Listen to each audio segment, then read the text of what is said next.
Ça a marché. Moi, je suis allé au Mali à une époque, il n'y avait aucun problème. Maintenant, on n'y va plus. Mais qu'est-ce qui s'est passé? On a paupérisé le Mali. On a fait venir plein de Maliens.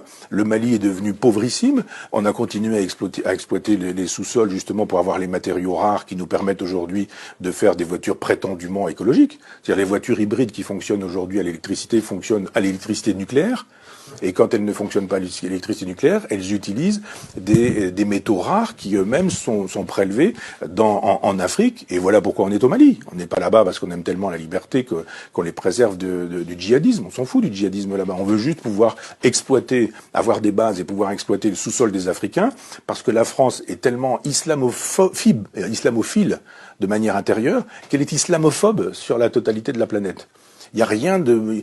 C'est formidable l'islam en France, mais alors dès qu'on peut tabasser des Afghans, dès qu'on peut tabasser des Irakiens, dès qu'on peut tabasser des Libanais, des Libyens, dès qu'on peut tabasser des Palestiniens, dès qu'on peut tabasser des Maliens, alors là, il n'y a aucun problème, on peut y aller. On fait des bombes, on fait des tapis de bombes, et voilà.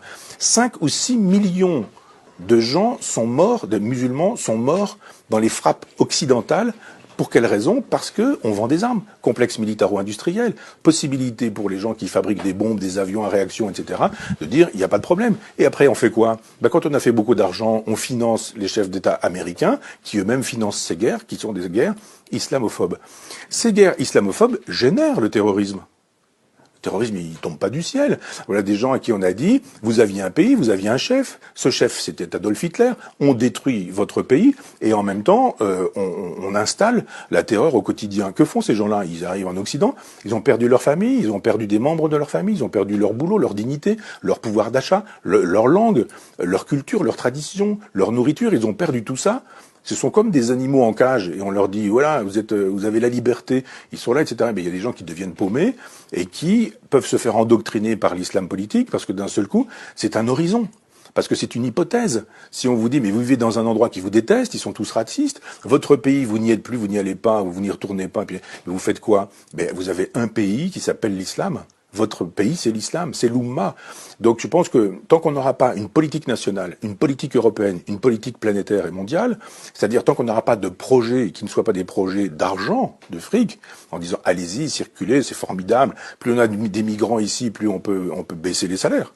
Évidemment, vous avez des gens, ils viennent du Mali, ils n'ont pas de papier, et ils viennent dire, mais moi, si vous voulez, je vous fais la plonge. Et on leur dit, d'accord, pas de problème, tu me fais la plonge, mais en même temps, pas de papier, pas de truc, je te donne un petit peu d'argent, pas de retraite, pas de sécurité sociale, les sans-papiers trouvent des petits boulots comme ça, et en même temps, quelqu'un qui arrive et qui dit, mais non, mais moi, je veux un salaire, je veux des vacances, je veux une retraite, etc. On dit, mais qu'est-ce que vous imaginez? Donc, si vous ne voulez pas ce boulot-là, il y en a 200 qui attendent, là.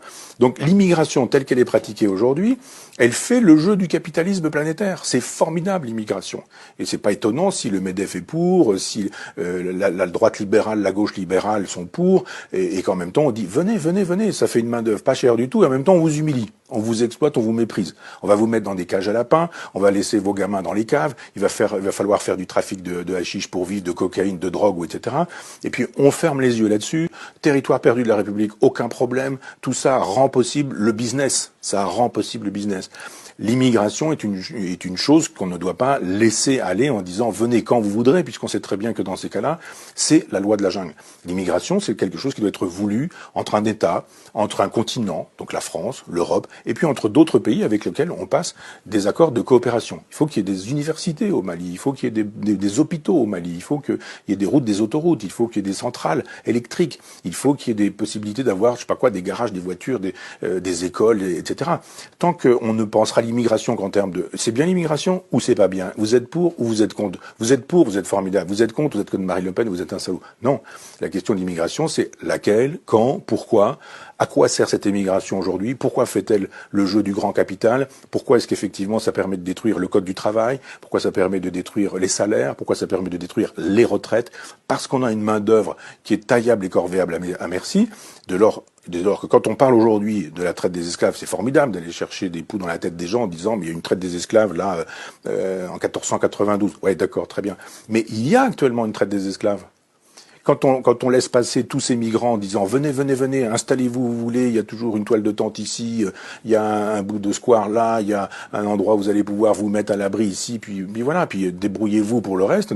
Tout ça c'est formidable. Moi j'appelle ça de la traite. esclavagiste. Et j'estime que si on ne pense pas l'immigration, ce que j'ai essayé de faire un peu rapidement, si on ne pense pas des solutions à la question inévitable de l'immigration. Bien sûr, il y en a toujours, il y en aura toujours, et on n'arrête pas l'immigration en remettant les gens à la mer ou en remettant les gens sur des bateaux, on les renvoie chez eux. Ça n'a aucun sens. C'est la thèse de l'extrême droite, c'est pas la mienne.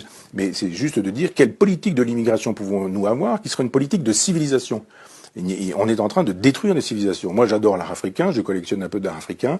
Je suis curieux de ces civilisations-là. Que sont-elles devenues ?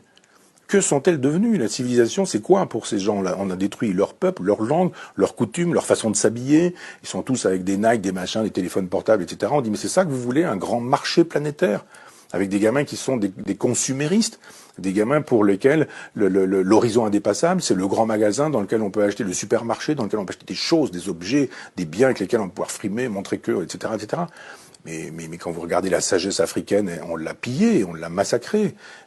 C'était une sagesse extraordinaire, une sagesse panthéiste, de rapport à la nature, au temps, aux éléments, à la nuit, au jour, aux étoiles. Moi, j'ai adoré en Mauritanie entendre des conteurs me raconter des choses, alors que on avait l'impression sur le toit d'une maison qu'il suffisait de tendre le bras pour décrocher des étoiles.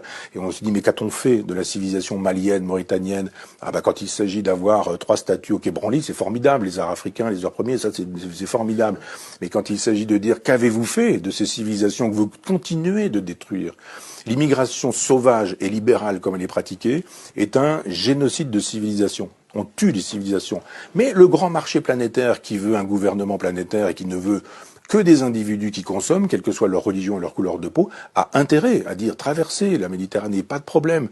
Venez chez nous, vous allez vider nos poubelles, vous allez utiliser les services sociaux, vous allez vous entasser dans des cages d'immeubles où ça va sentir les urines de chiens, de chats, de pisse, d'humains, même et ce genre de choses. Mais c'est ça qu'on vous propose. Vous allez vivre ici, c'est très bien, vous allez voir, avec des dealers qui font régner la loi. C'est ça qu'on veut. C'est pas l'idée que je me fais de la France, c'est pas l'idée non plus que je me fais de l'hospitalité.